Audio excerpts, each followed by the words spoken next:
So from Rocket to Rolo, which... wait, is that a good thing?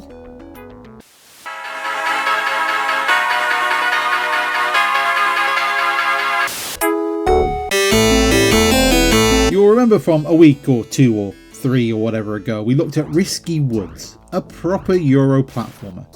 And then last week was Rocky Knight Adventures, one from Japan that really showed the difference between those two flavours of platform games. And guess where we are this week, folks? Yep, right back in with the aimless wandering around and the collecting of stuff. It might be a bit harsh, but we'll get into that. You might recognise the look and style of this game as it comes from Vectordine, which were the folks behind James Pond, Aquatic Games and Robocod. You'll note they share the same rounded, cutesy look, the same cartoony sheen. Now where it differs slightly is in the gameplay. James Pond, and especially Robocod, was very much a run to the right, collect stuff and get to end a level game. James Pond had a bit more to it, with a few puzzly bits dropped in here and there. Now Rolo expands on this puzzle element. You, as the eponymous Rolo, need to rescue your animal pals and use their skills to solve the stage. Platform too high? Jump higher with a rabbit. Load of water in the way? Better find that beaver then, buddy. It's not exactly going to set the world on fire, but as early 90s animal-based platformers go, it's not the worst idea, you know what I mean? Now Rich goes along with this, giving the game 83% overall, noting it as a very classy game.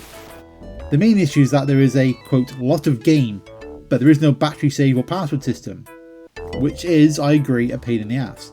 Now don't get me wrong, it wasn't like battery packs were de rigueur or anything like that back at this time, but in a game like this where you have a, quote, lot of game to work through, then you really need at least a password system or something, so you don't have to start it through from the very beginning every single time you turn the console on.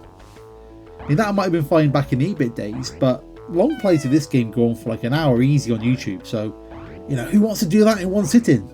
I mean, probably just like the proper Rolo dweebs, maybe? And yeah, it's fun, but it's no Rocket Knight. It's fun, but in a very straightforward way. 83% feels high, but when you factor in the score inflation you would have had at this time, then we can end up agreeing this one, I think.